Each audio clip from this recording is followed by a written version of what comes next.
In this video, I don't just review one new Bachmann locomotive, but two.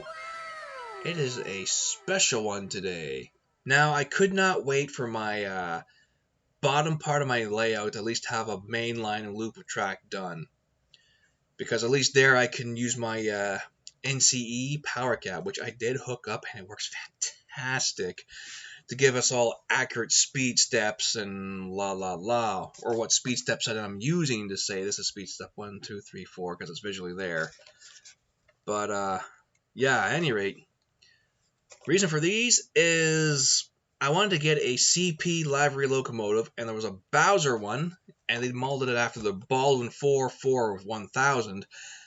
But after my winter work, that is the long month of Christmas, feeding people, and half my New Year month completely used up on work to feed people, when I finally got a day off, I'm like, I'm going to treat myself to a Christmas present. Let's buy that Baldwin locomotive from Train World. Unfortunately, there was only one left in stock, and it was sold out. And to this day, you can search up for it, but it comes up as a item is no longer available on the web store. So it's probably like, that's it. There's no more coming for who knows till they produce some more. And I figured, okay, plan B. Let's go check out Star Hobby. I remember seeing some stuff there. And of course, they had this guy in sound value, because I want to see how these things sound in sound value besides seeing them on web videos. And the Alco S2. Now, even though these are both Bachmann locomotives, it's like, that's fine. They still make some nice stuff. It's not super detailed quality, but you know what? That's fine. But also a funny story. Star Hobby had this guy listed for $75. And the sound value versions are going for $115 or $125. But the same price as this guy. But they didn't have it in CP with sound value. There is one out there, but this guy wasn't available for sound value. But there are some visual differences historically between the S2 and S4 by Alco. And I did do some more research, and thanks to a bunch of forums and people sharing this information and knowledge, the Alco S2 came with a riveted cab, not welded. So we get to see if Bachmann represented that on the S2. If not, they just kind of recycled the same body work for cost production reasons. The other visual notice is, the second one, is the trucks. The S2 used blunt trucks from Alco. The S4s were equipped with AAR, if I'm saying that right, AAR trucks. So we'll see a difference there. And something I looked up at pictures is a lot of the Alco S2s primarily had a big single bulb headlight for the front. I'm not sure if they did for the back. They might have, I can't recall. But the S4s switched out to a dual headlight for front and rear. And on Bachmann's Alco S4, I have sitting over there right now, which I brought up for comparison, it does have the dual bulbs. And when I get this guy out, hopefully we'll see if there's any big differences between the two.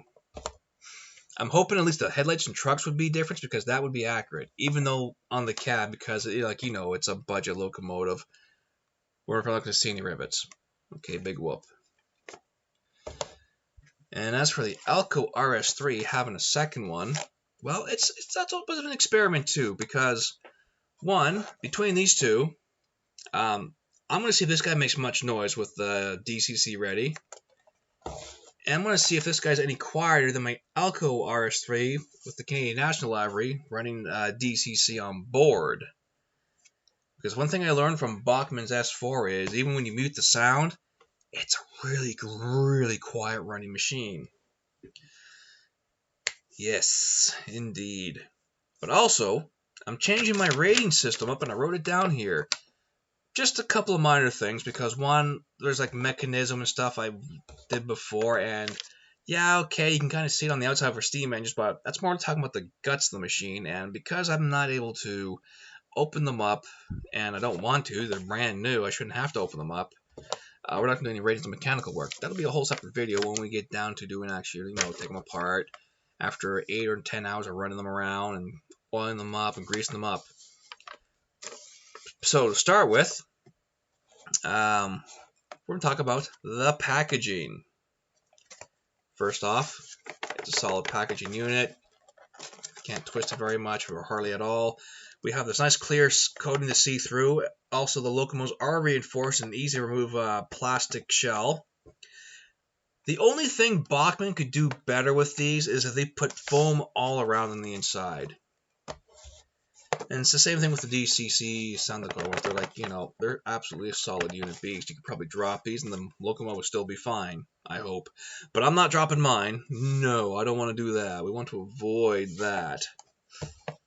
So typically for these boxes, actually I'll put the ratings up separately at the end.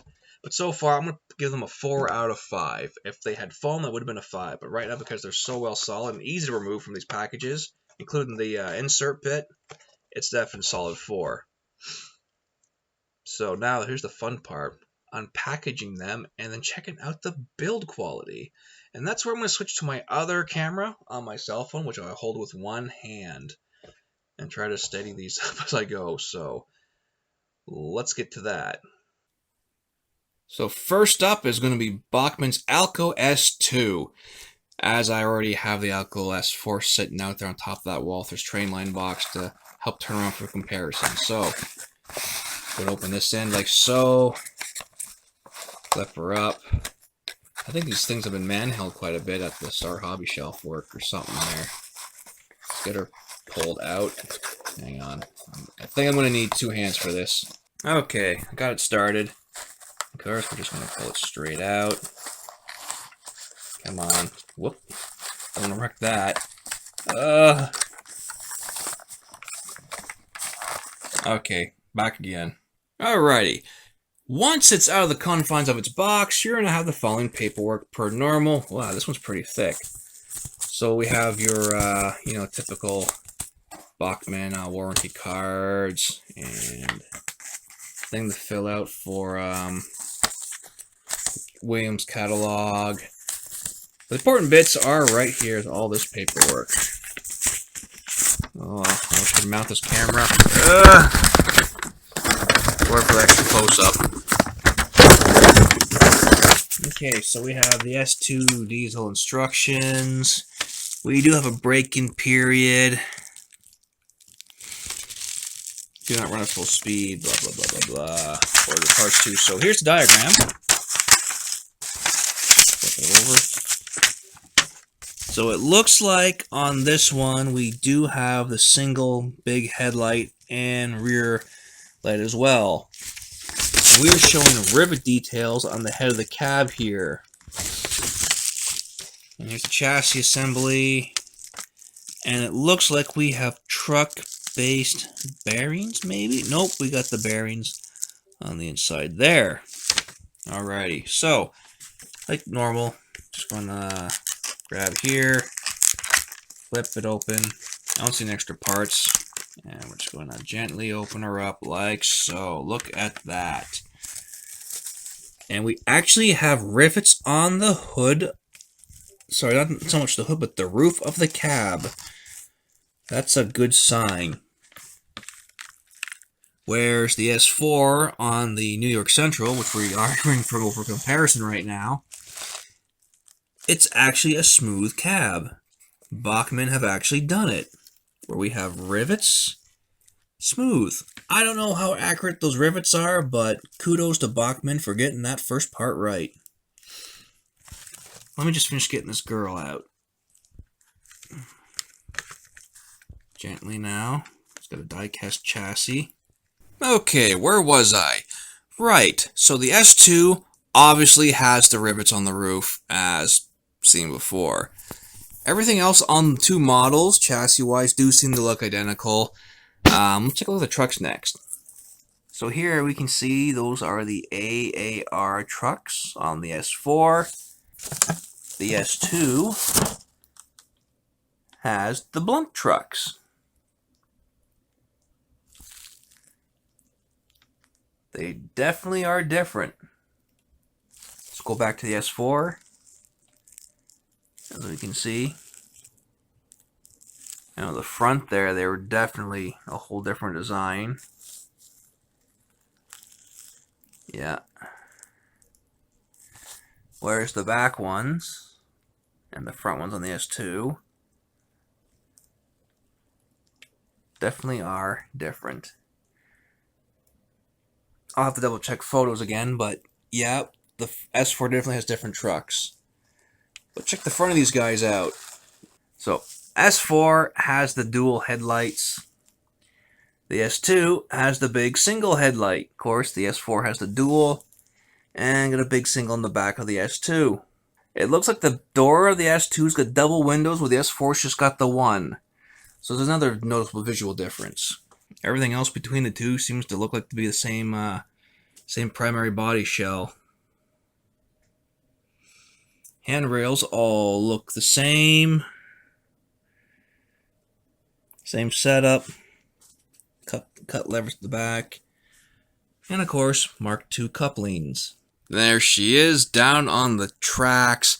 And because it's DC only at the moment, I do have my DC controller here from the last session of running the CP Rail boxcar and the little K National 260, along with some other stuff on the back. So let's see how she crawls out of the box. This just sitting down here. Oh, there we go.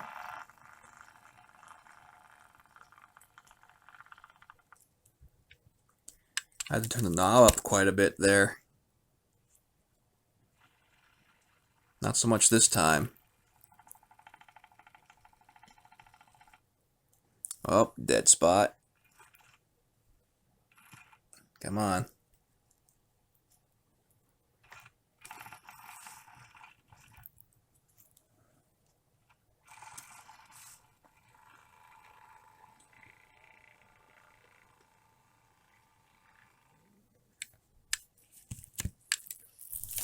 Loosen the light and that comes on.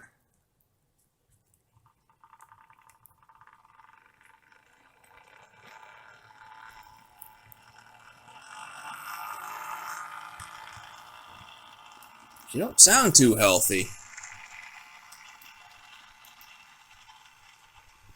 Well, I'll let her run in and we'll see what happens. Okay, after a run around, forwards and backwards a fair bit, let's see if the crawl on this thing got any better. The noise kind of got a little quieter, but not by much. Also, well, after his 13th or 14th lap, I noticed I was starting to cut power out in some of the turns, so I did them in reverse and there was no problem. So I also noticed a bit of electrical smell, so I'm thinking maybe I might have to open this up and clean it out or something. We'll soon see. But forward.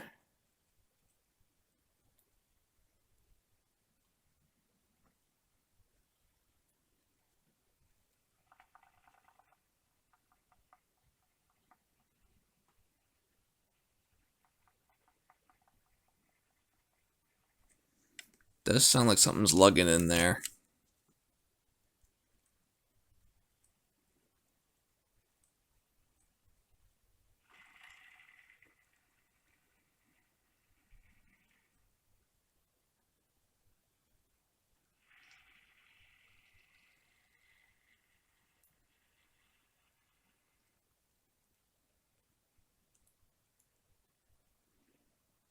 And it died.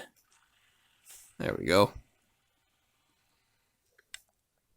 So yeah, it seems to run smooth. But there's definitely something, and my finger's in the way, of course. Just not right on the inside. Could be because it's got that bypass chip, maybe. Back her up. Take this load for a spin. It's well geared, too, for the low speeds.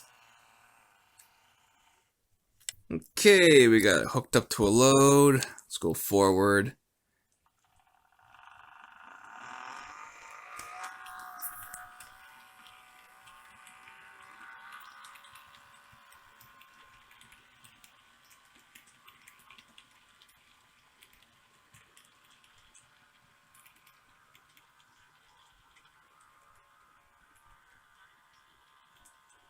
That's spinning a little bit up there. So for a heavy chassis-weighted loco, it's like the S4. It has troubles climbing, getting up some of them grades. It's not even that steep.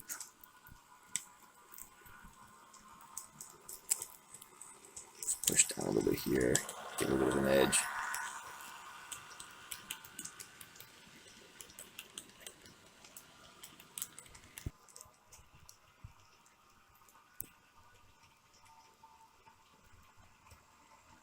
I will say I'm not too overly impressed with Bachmann's choice of DCC ready chip.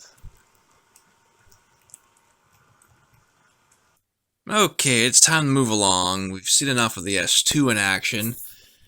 It operates smoothly, but that noise, I got to investigate into it and check on some stuff. And of course, took the caboose off because, you know, a little more parking room. So let's just take you off for now and prepare the sound-equipped Alco RS3. Okay, folks. I forgot this phone has a built-in light source. So, any differences in the trucks? I don't think there is. Let's get them somewhat side by side. Make some room here. There's that truck. There's that one. That one again. Yep, they're the same trucks. They just have different inserts. Yeah, there's definitely no cab detail on these ones. Let's check the fronts.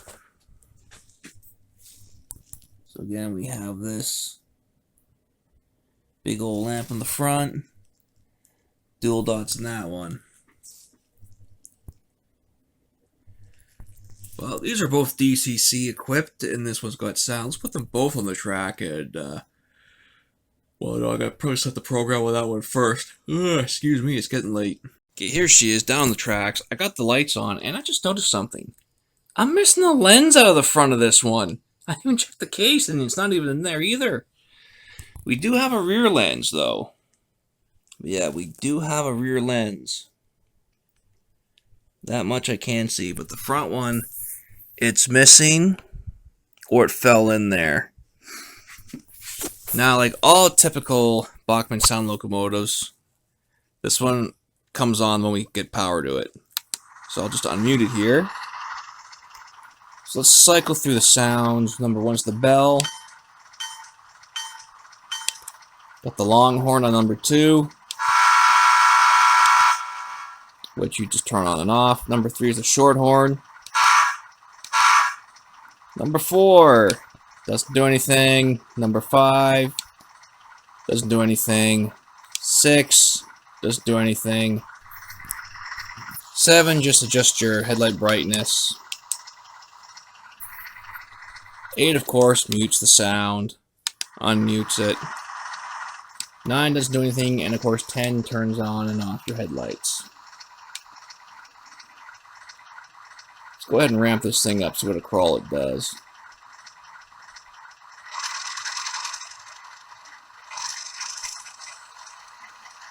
Ooh. Straight out of the box. Reverse.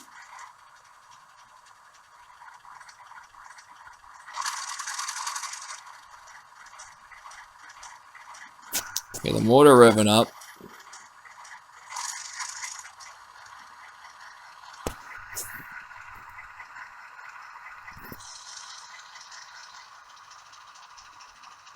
Oh, it's literally just right there. Let's mute it. Very quiet drive.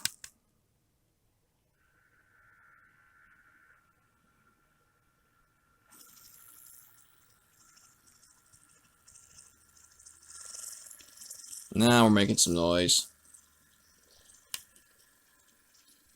Alright, I'm gonna let that one run in. And we'll come back. Alrighty, after some needed break-in time, get my finger out of the way there. Let's see how the crawl is now. So, activating the first speed step.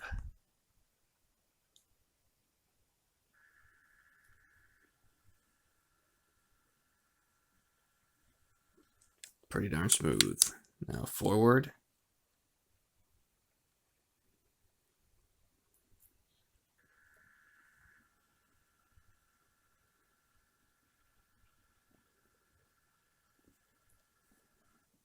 That's as slow as Bachmann will let them crawl.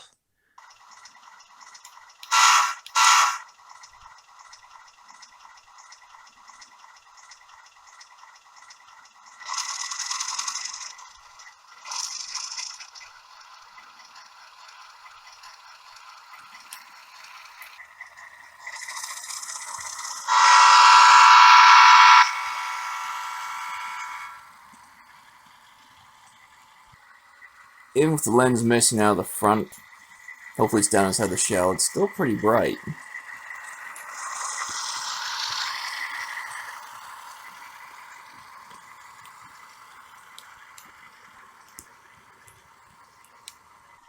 There was one thing I forgot to test. Okay, I'm going to do a quick test here. Your lights are on.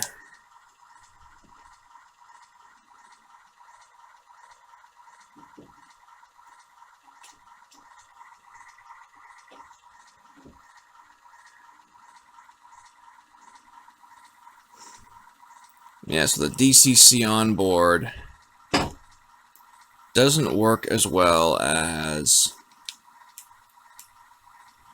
the DCC with sound.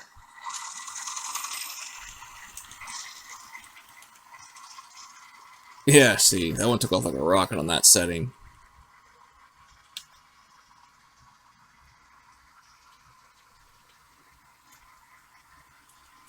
So in order to headshot these, I either got to get them on the same CV values, or just get the same sound decoder and make it easier on my life.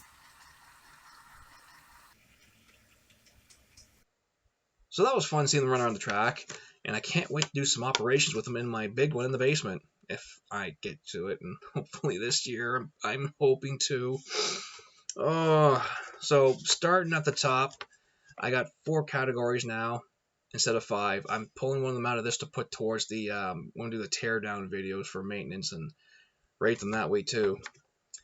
Now, in terms of packaging, both are getting a 4 out of 5. Bachmann could go the extra step to make these better, but as it is, 4 out of 5 is a good solid number. In terms of detailing now on both these locomotives, the Alco S2 is getting 3.5 out of 5. Simply the fact that there is no interior cab detailing, which is a bit of a letdown.